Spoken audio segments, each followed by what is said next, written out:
الحمد لله نحمده تعالى ونستعينه ونستغفره ونستهديه ونعوذ بالله من شرور أنفسنا وسيئات أعمالنا إنه من يهده الله فلا مضل له ومن يضلل فلا هادي له وأشهد أن لا إله إلا الله وحده لا شريك له وأشهد أن محمدا عبده وحبيبه ورسوله أرسله الله تعالى بالهدى ودين الحق ليظهره على الدين كله ولو كره المشركون بعد. أيها المسلمون الحاضرون، يقول ربنا تبارك وتعالى في كتابه العزيز: أستعيذ بالله بسم الله إن الله مع الذين اتقوا والذين هم محسنون. ويقول جل ثناؤه: إنه من يتقي ويصبر فإن الله لا يضيع أجر المحسنين. Në të vërtet falënderimi takon Allahut. Atë e falenderojmë dhe vetëm prej Tij ndihmë dhe paqe kërkojmë. Dëshmojmë se atë të cilin e ka drejtuar Allahu mëndueshëm nuk ka qenë në mboçë ta humbë. Dhe atë të cilin Allahu mëndueshëm me drejtsinë e Tij ka humbur nuk ka qenë në mboçë ta drejtojë. Dëshmojmë dhe vërtetojmë se Muhamedi i biri Abdullahit, nipi Abdul Muttalibit, është robi dhe i dërguari i Allahut mëndueshëm, e ka përzgjedhur atë për të përcjellur mesazhin më të lartë hyjnor Islam. Dhe ka përcjellur ato ashtu siç deshte vetë Zoti. Gjemati nderuar vëllezër dhe motra, Allahu mëndueshëm thotë në Kur'an: në të vërtetë Allahu mëndueshëm është me ata të cilët janë të devotshëm dhe ata të cilët janë muhsinun, përkryes apo perfeksionues të punëve të tyre, të kësaj bote dhe të botës tjetër. Gjithashtu thotë Allahu mëndueshëm, në të vërtetë ai i cili tregohet i devotshëm ndaj Zotit është korrekt me Zotin dhe duron, le ta di se Allahu mëndueshëm nuk e humb mundin e përkryesve të punëve të tyre. Realisht dhe pa pikë diskutimi, çdo kujt i duhet afërsia e Allahut mëndueshëm dhe përkujdesja e Tij për të vazhduar rrugën e jetës drejt suksesit të kësaj bote dhe të botës tjetër. Allahu mëndueshëm këtë ndihmë, këtë afërsi, këtë përkrahje dhe këtë përkujdesje nuk u apërsen atyre të cilëve me të drejtë e meritojnë. Këto cilësi apo këto karakteristika që e bëjnë njeriu meritor të afërsisë Zotit, të përkrahjes së Tij, të ndihmës së Tij dhe të përkujdesjes së Tij, Allahu mëndueshëm i ka ngritur në nivel ligji hyjnor. Atëherë kur robi i përvetëson këto cilësi apo këto karakteristika, natyrshëm përthith, përfiton, merr, gëzon ndihmën, përkrahjen, afërsinë dhe suksesin e Allahut mëndueshëm.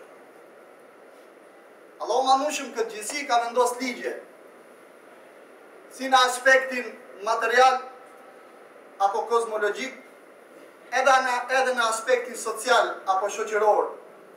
Dhe ai i cili din të bashkëveprojë me këto ligje,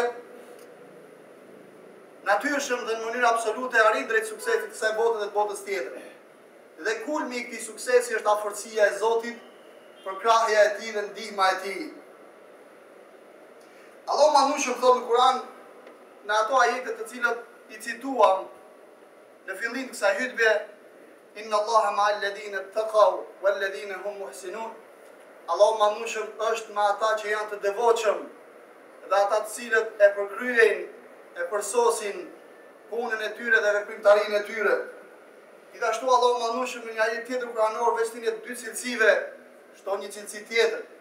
Në të vërtetë ai i cili është i devotshëm ndaj Zotit të Madh dhe është i durueshëm, le ta di se Allahu mëndueshëm nuk e humb mundin e atyre të cilëve i përsosin punët e tyre. Pra, cilësitë e meritorit apo merituesit të afërsisë Zotit, të përkrahjes së Tij dhe të ndihmës së Tij, Allahu mëndueshëm na i ka sintetizuar dhe na i ka mbledhur në këto dy ajete kuranore. Cilësia e parë është takvaja apo devotshmëria.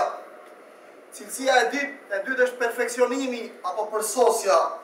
Dhe cilësia e tretë është durimi i përkthyer në qëndrueshmëri, që është takvaja, që është devotshmëria. Të mençurit dhe të dishmit e këtij ummeti kanë thënë se takva apo devotshmëri do të thotë të jesh korrekt me Zotin e gjithësisë, korrektësi e përkthyme, vazhdimisht dhe në mënyrë të vazhdueshme në gjitha marrëdhëniet e njeriut, me gjithë shka që e rrethon në të gjitha dimensionet e jetës së tij. Kjo është takvaja apo devotshmëria. Perfeksioni apo përsosmëria do të thotë me e përkry atë punë që bën, si në aspektin e adhurimit, po edhe në aspektin e marrëdhënieve ndërnjerëzore, edhe në aspektin e objektivave që njeriu i vë vetes në këtë jetë. Për sa i përket aspektit parë, kemi hadithin e profetit Muhammed alayhi salatu wassalam, ku komunikon në mënyrë të drejtë për drejtë me Xhibrilin alayhi salatu wassalam. Xhibrili erdhi në formën pranë Mekë, në paraqitjen e një buri të pashëm, me rroba të bardha, me flokë të zeza, i huaj ishte në Mekë, por nuk kishte gjurmë udhëtimi. U ul përballë pejgamberit Muhammed alayhi salatu wassalam, duart e tij i vendosi mbi gjunjët e tij dhe pyeti: "O Muhammed, më trego se ç'është Islami?" Ja shpjegoi pejgamberi Muhammed alayhi salatu wassalam shkurtimisht 5 shtyllat e Islamit. "O Muhammed, më trego se ç'është imani, besimi." Ja tregoi pejgamberi Muhammed alayhi salatu wassalam 6 shtyllat e besimit. Dhe sa herë kur përgjigjesh te profeti Muhammed, Xhibrili i thoshte sadak, po thua të vërtetën, dhe sahabët çuditeshin. Në fund i tha: "O Muhammed, ma huwa al-ihsan?" Ç'është ihsani? Që ne në përgjithësi për them mirësia, fatikisht jo, mirësia është një aspekt i ihsanit. Dhe ajo që e tregon këtë është vetë hadithi apo shpjegimi i pejgamberit Muhammed alayhi salatu wassalam. Do me thanë ta përsosish adhurimin tënd.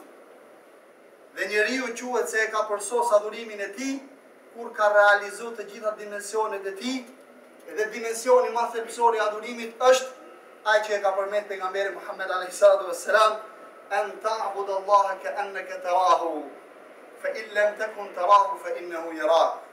Ta adhurosh Allahun e madhnueshëm sikur ti e sheh atë. Edhe pse ti nuk e sheh atë dhe s'mund ta shikosh, dije se ai të shikon ty. Dhe kjo bindje apo ky besim tek elementi i fundit, bindja ime që Zoti më shikon mua, më ndihmon që unë ta adhuroj Zotin sikur unë e shikoj atë. Ky është perfeksioni apo përsosmëria apo përkryerja e punëve në aspektin e marrëdhënieve me Zotin. Është një dimension që duhet pas parasysh në të gjitha adhurimet tona.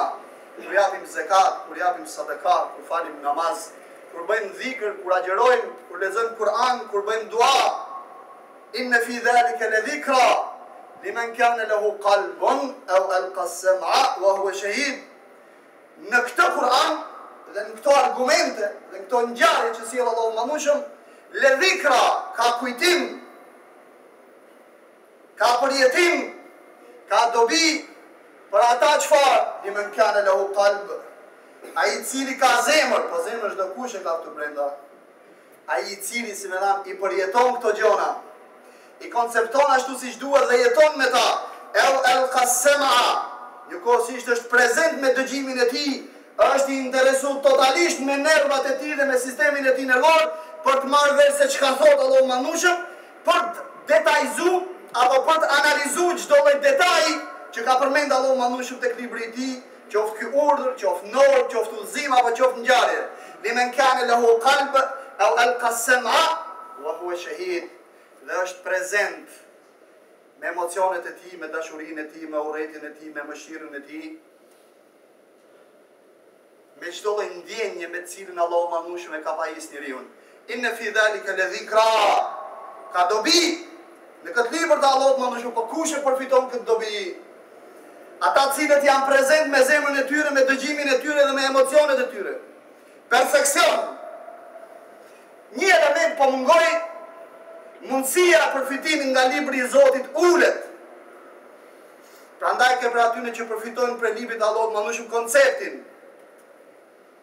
Ka për atyre që përfitojnë emocionet. Ka për atyre që udhëzohen dhe me i farvendi.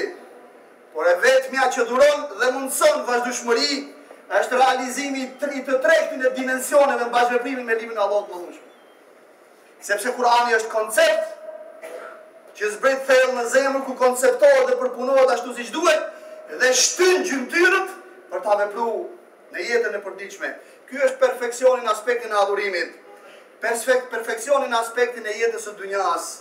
Allahu më nushëm edhe në jetën e dynjas, marrëdhënie me jetën e dynjas ka vendos ligje që duhen zbatuar që suksesi të arrihet dhe objektivat të realizohen.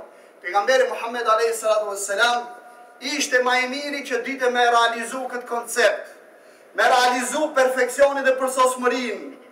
Dhe kur bënte, apo kësi me dhanë kur mereshte me diçka dhe do të me realizu diçka, i interesonte edhe detaj ma i thjesht, edhe aksesori ma i thjesht, sepse e dite pejgamberi Muhammed a.s. se në një punë të saktu me qofte një aksesor po mungoj, qofte një detaj po nuk u studiu mirë, mund tjetë sebeb a i detaj, që të prishet e kretë puna, prishte gjithë puna, si puna një ustaj, që e ndërton mirë një shpi, vendose dhe qatin, harron pa e vënu një tjegull, apo një tjegull e vendosi në pozicion në dur. Pik, bie shiu e shkatron këtë tavanit dhe bëhet shtëpia e pabanueshme. Kështu është çështja e perfeksionit dhe e përsosmërisë në jetën tonë përditshme. Pejgamberi alayhi salatu wassalam në betejën e Uhudit, pasi debatoi me sahabët e tij se a ti luftojmë politeistët brenda Medinës apo dalim jashtë, shumica ishin për dal jashtë. Pa jashtë Medinës, e vendosi pejgamberi Muhammed alayhi salatu wassalam, mori mendimin e shumicës dolën. Pejgamberi sallallahu alaihi wasallam u fut në shtëpi, e veshi mburojën e tij për krenaren e tij, mori shigjetat e tij, shpatën e tij dhe doli. E pan sahabët ashtu të armatos deri në dham, pejgamberi Zotit. Pejgamberi Allahut manushëm, ndërkohë që Allahu manushëm kishte thënë innahu ya'simuka min wallahu ya'simuka min an-nas. Allahu manushëm ka me trujt ti për njerëzve, për çdo lloj dami që vjen për njerëzve, ka për trujt. Megjithatë pejgamberi sa se vishet deri në dham, dhe armatos deri në dham. Kur doli në betejën e Uhudit, u tha disa sahabëve, 50 prej tyre, një skuadre, shkonin në majat asaj kodre, edhe mos brisni prej asaj kodre vetëm se me urdhrin tim, edhe nëse do të shikoni se jemi vrarë të gjithë, edhe zosht kanë ardhur me na nxjerr sy dhe me na hangër. Filloi betejë e Uhudit. Në fillim betejë ishte e muslimanëve. Politeistët kthyen shpinën dhe ikën, dezertuan. Brenda atyre kishte strateg. Çdo popull ka strategët e vet, që duhet me i marrë mirë konsiderat dhe me i respektuar sa duhet dhe ashtu siç duhet. Do vim edhe këtu. Kur pan këta shigjetar, 40 prej tyre në majet kodrës, se politeistët hikën, dhe pan disa prej sahabeve që ishin fush betejë që po merrnin plashkat e luftës, thanë po të zbresim edhe ne. Ata hikën të marrim edhe ne prej plashkës luftës. 10 prej tyre u thanë, kujtoni urdhrin e pejgamberit alayhis salatu wassalam, rrini aty derisa të vjen urdhri, zbritën, subhanallahu. Khalid ibn al-Walid pas të bëhet musliman, me i pjesë të ushtrisë u doli mbrapa muslimanëve dhe ndodhi ajo që ndodhi, pavarësisht se nuk quhet humbje e muslimanëve, 70 prej muslimanëve u vranë, ndërta ishte edhe xhaxhai i pejgamberit Muhammed alayhis salatu wassalam. Një detaj. Salahuddin Ejubi e rrethoi betejën e atë kështjellën e Remles, një nga kështjellat në Palestinë. E rrethoi për arsye se aty ndodheshte mbreti kryqëtar i Kutsit. Mirë, po ky mbret ishte lebroz, ishte shumë i dobët, 18 vjeç. Ndetën disa muaj duke e mbajtur rrethuar këtë kala. Dikush pe komandantëve i tha jo si është puna, ta hapim rrethimin dhe me një pjesë të ushtrisë të largohemi, që ta bëjmë apo ta detyrojmë mbretin që të dalë nga kështjella, se ai s'mund të rezistojë gjatë, dhe ta zëjmë ngushtë me një vend të caktuar. Po mbreti në këtë rast ndodhi më i zgjuar se Salahuddin Ejubi dhe ushtarët e tij. El ayam dual. Ditët lëvizin është cikël dhe po nuk e dite me i thënë se si më u pozicionuar një ditë caktuar, një ditë mbi ty dhe një ditë për ty. Në një nga lumente kësaj zone dhe ajo zonë e begatshme, mbreti sapo e kuptoi si më tha se ku është muhabeti, i shkoi mbrapa Salahuddin Ejubit dhe e befasojnë mes të lumit pa dalë prej lumi.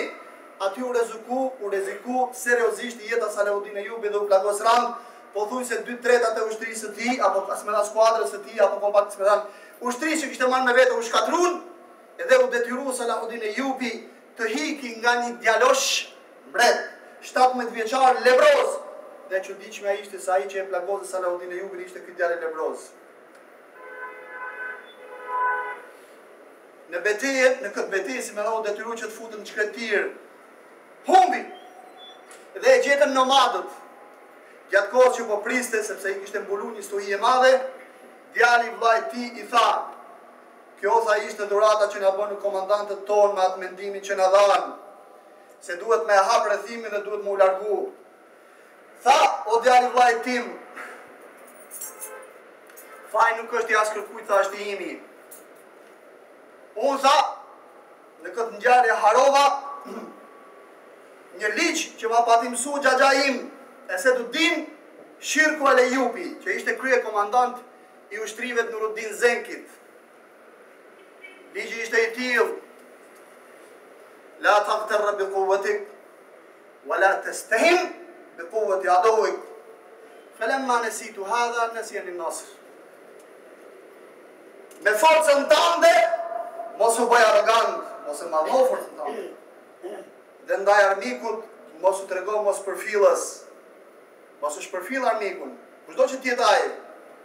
Dhe kur unë e harova këtë, më haroj triumfi Allahut më mëndshëm. Durimi është karakteristik e tretë e atyre të cilëve duan me hec qëndrueshëm drejt suksesit të tyre në këtë botë dhe në botën tjetër me ndihmën dhe përkrahjen e Allahut më mëndshëm. Durimi vetvete do të thotë qëndrueshmëri, sepse nëse njeriu nuk ka durim, nuk mund të jetë vazhdueshëm i devotshëm dhe Allahut më mëndshëm. Po njëkohësisht mund të jetë perfeksionuar si një punë për një çast, por lodhet dhe mërzitet dhe e lef në mes. Zoti na ruaj. Aqulu ma tasma'una wa astaghfirullaha li wa lakum fastaghfiruhu innahu huwal ghafurur rahim.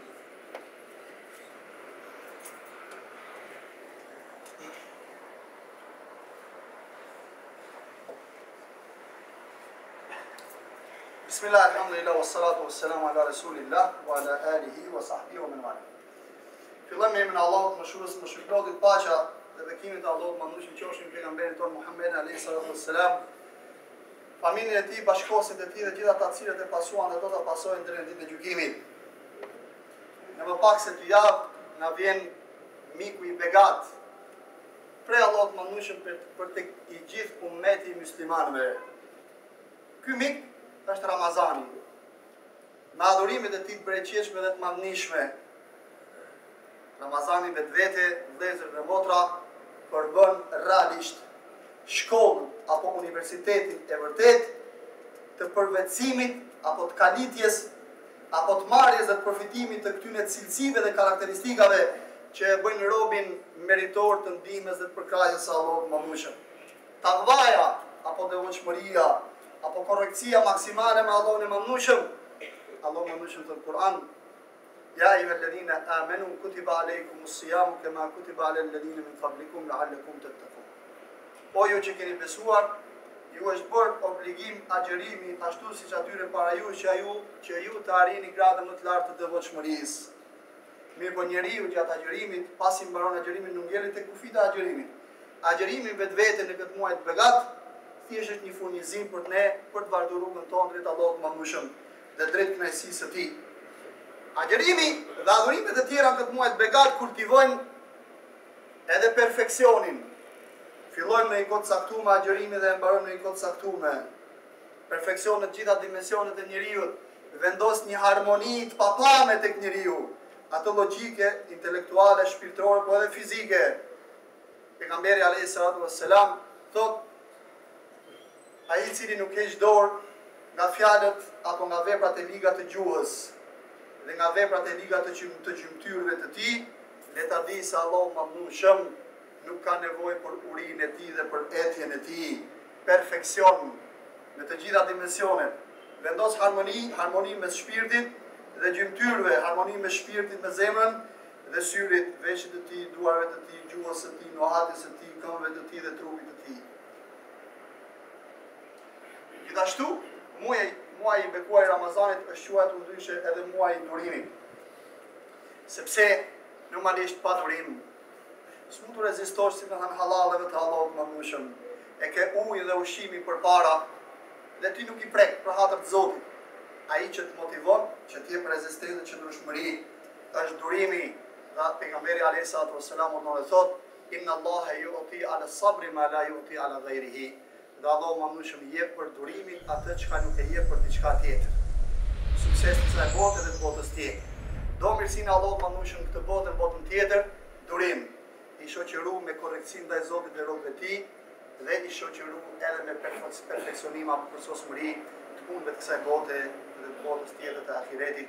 I lutem Allahut më shumë që të na bëjë për robët e tij perfeksionues dhe për kryes me fjalë të punëve të tyre të kësaj bote dhe të botës tjetër. Inna Allaha wa malaikatahu yusalluna 'alan nabi ya ayyuhalladhina amanu sallu 'alayhi wa sallimu taslima. Allahumma salli 'ala Muhammadin fil awwalin, Allahumma salli 'ala Muhammadin fil akhirin. اللهم صل على محمد في الملأ الأعلى إلى يوم الدين. اللهم أعز الإسلام وانصر المسلمين وانصر عبادك المستضعفين في كل مكان يا رب العالمين.